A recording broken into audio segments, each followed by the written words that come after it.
one thing that most of us tend to forget is that to go that extra mile in order to succeed.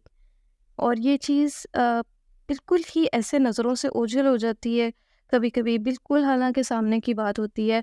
If it's a competitive exam then you have to go an extra mile, you have to put some extra effort in order to succeed. As far as my success is concerned, I feel कि जो कमी या चीज़ें रह गई थी that was due to some constraints, और जिनके नहीं हैं they should never never ever try to be a mediocre person in their preparation or in their way of attempting the paper or even in their just before paper revision.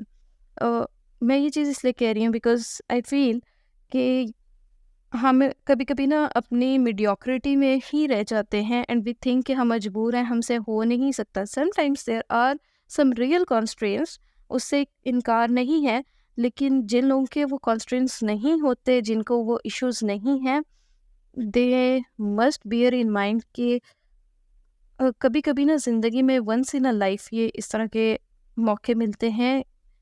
If you see the ratio of those appearing second time और the third time, तो वो बहुत कम है. Most of the people quit after their first attempt. और उसकी reason यही है कि फिर आगे ज़िंदगी के अपने झमेले, अपने मसाइल शुरू हो जाते हैं. So even if it's the first time, तो उसमें अपनी पूरी ताकत और अपना पूरा जोर लगा दो. And like I am not denying the fact कि इसमें ऑब्वियसली अगर सारे भी सारा कुछ कर लें, एलोकेशन तो सिर्फ चंद एक को मिलेगी. बट फॉर दोज फ्यू जो ये ड्रीम करते हैं कि we can do it, we can achieve it, even if you qualify some of the subjects, ज़िंदगी में आपको ना इस चीज़ का कॉन्फिडेंस बढ़ा आएगा that I did some subject with only 2 years of preparation. और ये चीज़ आपको ना बड़ा आपका मूड अपलिफ्ट करेगी कि वो चीज़ें मेरे सब्जेक्ट से रिलेटेड नहीं थी, वो चीज़ें मेरे फील्ड से रिलेटेड नहीं थी, मैंने ज़िंदगी में कभी वो किताबें उठा के नहीं पढ़ी थी, and I am the person जिसने उन चीज़ों को, उन सब्जेक्ट्स को क्वालिफाई कर लिया. Even if you do that, but obviously you want to achieve something bigger, तो उसके लिए आई वुड जस्ट सजेस्ट कि थोड़ी सी एफर्ट और डाल लो.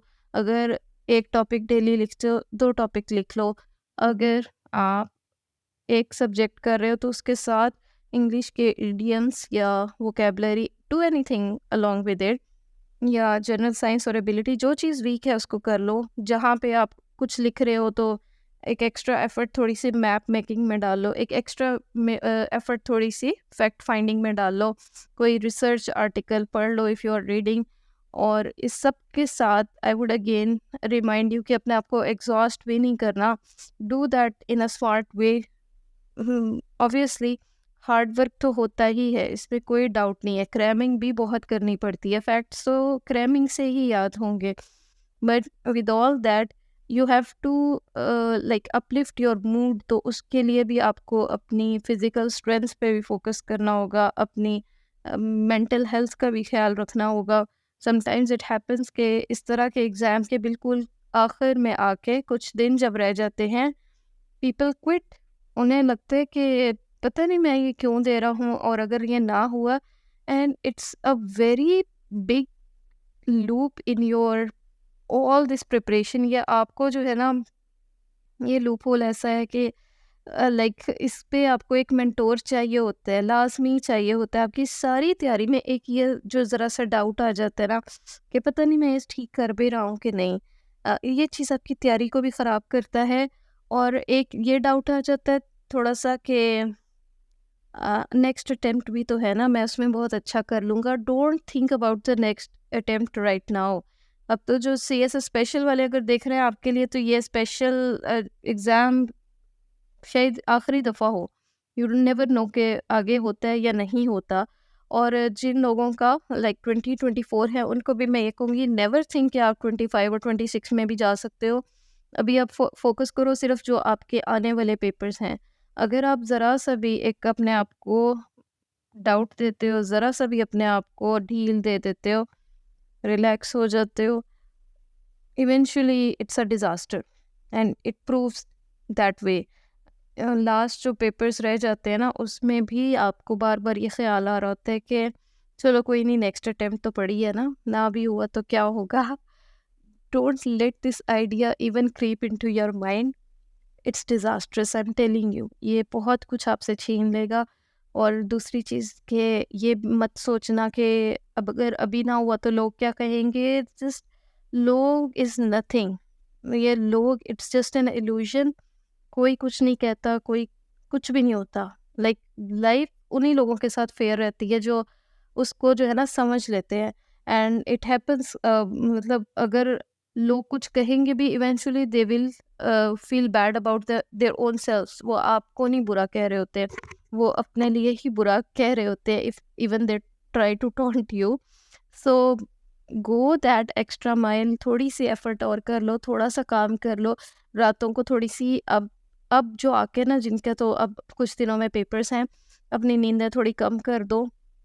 और अपना जो है ना बहुत ज़्यादा ध्यान सिर्फ अपनी स्टडीज़ पे रखो, लोगों से कट आउट हो जाओ, स्क्रीन टाइम ख़त्म कर दो, and all these things eventually it will help you. और like I am telling you from my experience कि जहाँ पे आपकी थोड़ी सी गलती रह जाती है ना, थोड़ी सी भी गलती, और कहीं भी आपने खुद को डाउट में मुब्तला किया होता है, it comes back to you. और इतना आपको बुरा फील हो रहा होता है, like as if you have done some sort of sin. और कोई छोटा मोटा सिन नहीं, आपको यूँ लग रहा होता है कि आपने कोई मेजर सिन कमिट किया था अपने साथ। You did this wrong to your own self. बाकी तो चीज़ें जो भी हैं, जो आपकी लक थी, लेकिन जहाँ पे आप गलती करते हो वो आपको बहुत अरसे तक हॉन्ट करती है, जब तक आपको कोई और एक्टिविटी नहीं मिल जाती, कहीं और आप बिज़ी नहीं हो जाते, किसी और अटेम्प्ट में बिज़ी नहीं हो जाते। This things haunt you. So don't let this things आपको पीछे ना ये चीज़ें कर दे। And this is the only thing I want to say just before your exams. अस्सलाम वालेकुम। You are watching Rabia Rashid lectures.